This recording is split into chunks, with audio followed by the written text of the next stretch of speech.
Hello, and welcome to another AI accredited video. Today we're exploring what has been a little headache for Midjourney so far. Group photos.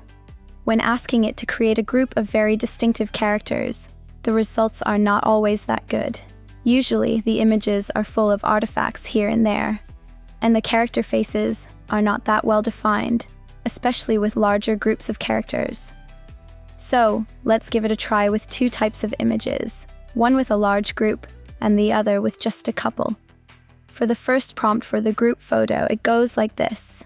Candid photography of a group of friends dining taken from an over-the-shoulder shot at an intimate restaurant dressed in chic jeans, captured on Kodak Portra 800 with a Sony Alpha A7 III, illuminated by the cozy ambience of evening, night, with a backdrop of a softly partly cloudy night sky, and the warm glow of halogen bulbs creating a welcoming environment.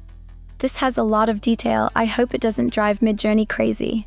A few seconds later, we have our images, and they look pretty good.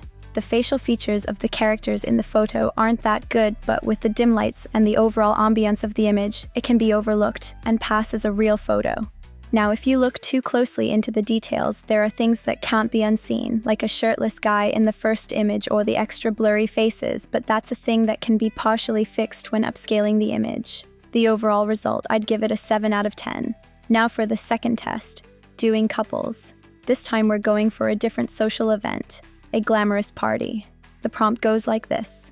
Event photography of a young couple smiling, captured from a Dutch angle shot during a glamorous party, dressed in elegant fancy clothing, shot on Kinestill 800T with a Canon EOS R6, illuminated by the glowing sunset amidst a vibrant clear sky, with dramatic fireworks casting vibrant shadows and reflections. Let's hope for the best. The resulting images are nicely done. The clothing looks perfect. The setting and the lighting look really good too. Adding that nice bokeh touch to the background gives a rich depth to the image. Now, the characters look really good, with well-defined features, and they are very different from image to image. One thing that catches my eye is that, even though the features for the male and female characters are well-defined, no matter how many times I look, they look like siblings. It's like the male and female version of the same person. It looks good, but it seems to still have a hard time creating totally distinct characters in the same image without adding that touch of likeness between the two. And there you have it, guys.